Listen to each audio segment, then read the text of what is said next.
Olá, minhas vítimas, tudo bem? Vamos iniciar mais uma aula, GeoAula 10, o continente europeu. Essas informações estarão disponíveis nas nossas plataformas YouTube, GeoCef3 e Escola em Casa. O continente europeu foi objeto de estudo no início do nosso ano letivo. Farei aqui agora algumas ponderações. Passarei para vocês aqui agora alguns levantamentos básicos desse continente que ele exerceu e exerce até hoje fortíssimas influências nos povos do continente americano e especialmente no Brasil. O continente europeu é formado por 50 nações e é o segundo menor continente do mundo. Depois da Oceania, o segundo menor continente do mundo é o europeu. Na verdade, ele é uma continuação do continente asiático. Daqui a pouco eu vou passar para vocês um slide onde mostra, então, esse grande território em que é chamado de Euroásia. A Europa seria, então, uma península, né? Um braço, uma continuação do continente asiático. O que vai diferenciar a Europa da Ásia são os aspectos culturais, né? Diferentemente dos povos orientais, né? De toda uma filosofia, de história dos povos orientais, os povos ocidentais, que ocuparam essa faixa de terra aí, eles desenvolveram uma cultura peculiar, bem diferente dos povos asiáticos. Por isso é que a Europa é considerado um continente. Então, do ponto de vista histórico, a Europa é um continente com suas peculiaridades, né, suas particularidades culturais.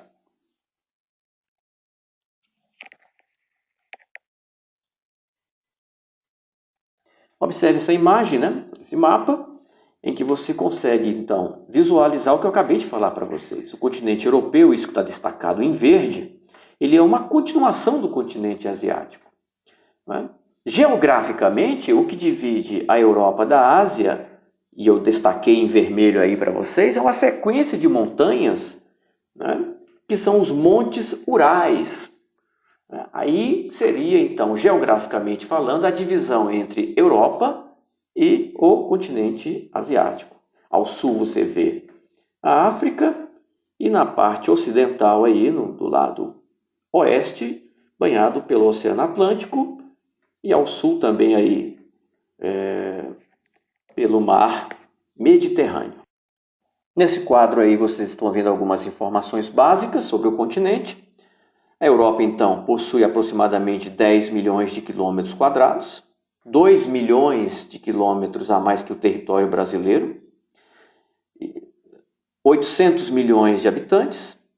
É uma continuação da Ásia, como eu acabei de mostrar para vocês aí, do ponto de vista geográfico, onde aparecem os Montes Urais. A predominância do clima do continente europeu é o temperado. Existem áreas geladas no extremo norte e um clima mais mediterrâneo, menos frio ao sul, já ali pela região do Mediterrâneo, né? Mas predominantemente o centro, toda a parte maior ali do continente europeu, o clima é o temperado. O que é o clima temperado? O clima temperado é em que você consegue identificar as 4 estações do ano bem definidas. São 50 países, tá? Países pequenos, tá? O menor país do mundo está aí na Europa, né? E o maior também, o menor país do mundo é o Vaticano. E o maior país do mundo é a Rússia. Esses dois extremos estão dentro do território europeu, levando em consideração que a Rússia também tem a parte asiática. Tá? Na Europa encontra-se o maior bloco econômico e político do mundo, que é a União Europeia. Daqui a pouco eu vou falar sobre a União Europeia. Né? Do ponto de vista histórico, social e econômico, a Europa divide-se em ocidental e oriental. Daqui a pouco eu vou explicar também isso aí. A maioria dos países da Europa tem elevados índices de desenvolvimento humano. Eu já expliquei para vocês em vídeos anteriores o que significa IDH. é um continente também bastante urbanizado, em que, principalmente na parte ocidental, em que você quase não vê mais vegetação primitiva nessas regiões, né? Foi todo ocupado, né, por grandes cidades, grandes metrópoles, né? Então é um continente bastante urbanizado. E como eu já falei ainda há pouco, são pequenos países que possuem suas características culturais próprias, como idioma, culinária, festas típicas, religião.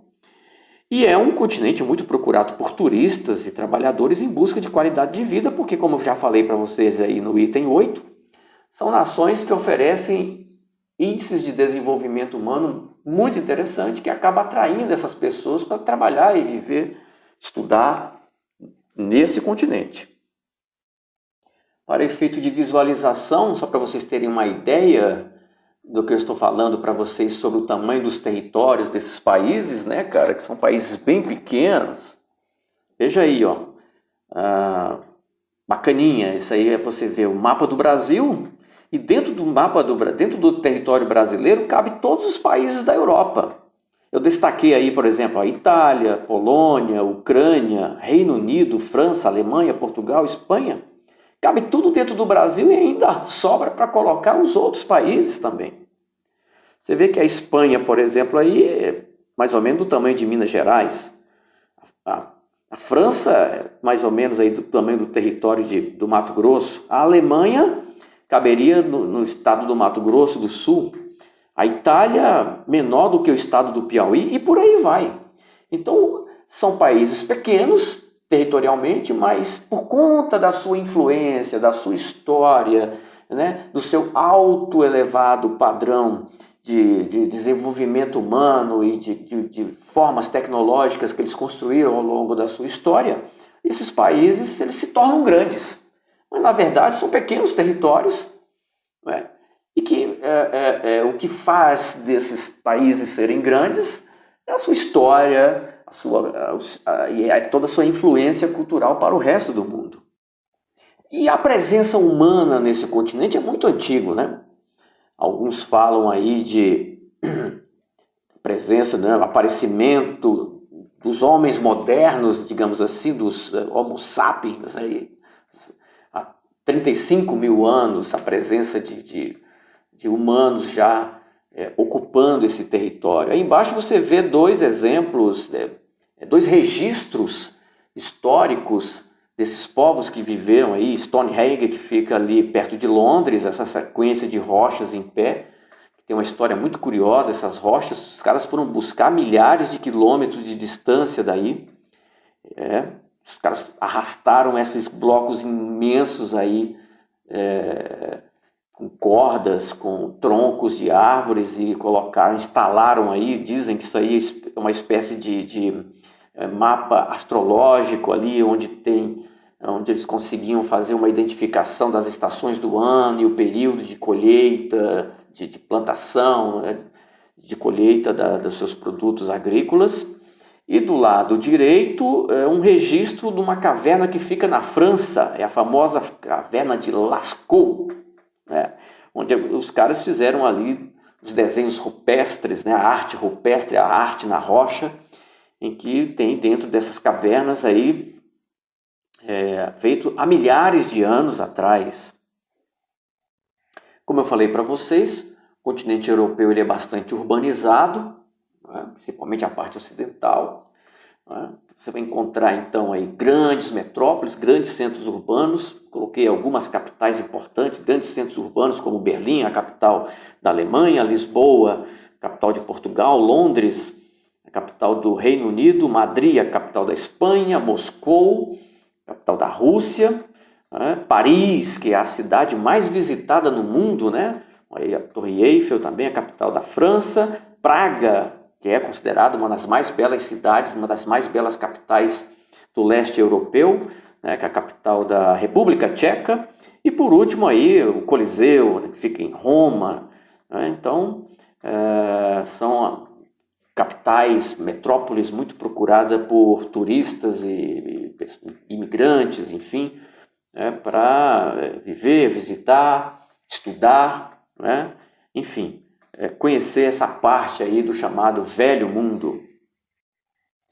Do ponto de vista histórico, social e econômico, a Europa se divide em duas, Europa Ocidental e a Europa Oriental, ou leste europeu. Aí está destacado em laranja a chamada Europa Ocidental, e em rosa o leste europeu ou Europa Oriental. Por que existe essa divisão histórica? Não sei se vocês lembram, no início do ano letivo, eu contei para vocês aquela historinha do Muro de Berlim, que no final da Segunda Guerra Mundial a Europa ficou dividida, de um lado os capitalistas, do outro lado os socialistas, e aí, ao longo da história, o muro foi derrubado, enfim, mas ficou essas marcas históricas nesse continente, né? A parte ocidental da Europa, que é capitalista, um pouco mais desenvolvida em relação a essa parte rosa do continente europeu, que é o leste europeu ou a Europa Oriental, em que os índices de desenvolvimento humanos não são tão bons quanto na parte ocidental, mas são países que possuem uma qualidade de vida razoável, em destaque para a área de educação, saúde pública, enfim. Então, do ponto de vista socioeconômico, a Europa se divide aí, em Europa Ocidental e leste europeu ou Europa Oriental. Ainda há pouco eu falei para vocês sobre a União Europeia, que é o bloco econômico mais influente e mais rico e mais desenvolvido do mundo. Existem vários blocos econômicos no mundo, tá, pessoal? A União Europeia é o mais desenvolvido porque eles conseguiram, através da sua organização, desenvolver uma economia muito interessante, criaram a sua própria moeda, que é o euro, e são 27 países que formam a União Europeia atualmente, né? Não sei se vocês sabem, mas acho que vocês viram pela TV a saída recente, marquei até aí com uma seta azul, da União Europeia. O Reino Unido quis sair através de um plebiscito popular. As pessoas votaram a favor que o Reino Unido saísse da União Europeia, por divergir uma série de questões, principalmente a questão de imigração e tal. Então, esse bloco econômico atualmente possui 27 países, né?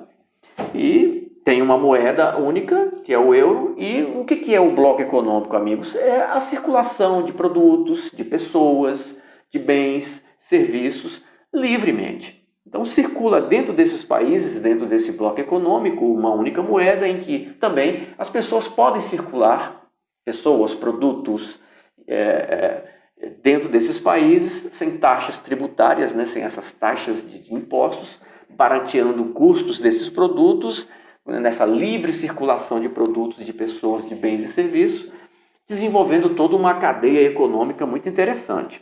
Lembrando, meus amigos, que também no leste europeu, ou da chamada Europa Oriental, no leste europeu, também tem um bloco econômico que não é tão importante quanto a União Europeia, mas existe lá a CEI, que é a Comunidade dos Estados Independentes, que é formado pela Rússia, e mais esses países estão indicados aí nesse mapa. É um bloco econômico em que a Rússia é a principal economia, e não existe uma moeda única, como acontece na União Europeia, mas de alguma forma esse bloco econômico ele tem uma influência forte aí nessa região, e a principal economia da CEI, né, Comunidade dos Estados Independentes, é sem dúvida nenhuma a Rússia, uma ex-potência,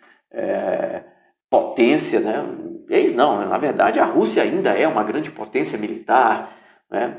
Não é uma potência econômica, mas é uma potência militar e que exerce uma influência muito grande no leste europeu e nesses países que formam esse bloco aí, a Comunidade dos Estados Independentes. Então era isso que eu tinha para falar para vocês, meus queridos alunos, minhas queridas alunas. Essas informações vocês encontrarão também nas nossas plataformas GeoCef3, Escola em Casa, no YouTube e também no livro didático. Para quem tem o Telares e vontade de saber, esse conteúdo também encontra-se no nos nossos livros didáticos. Um forte abraço para todo mundo e até o próximo vídeo.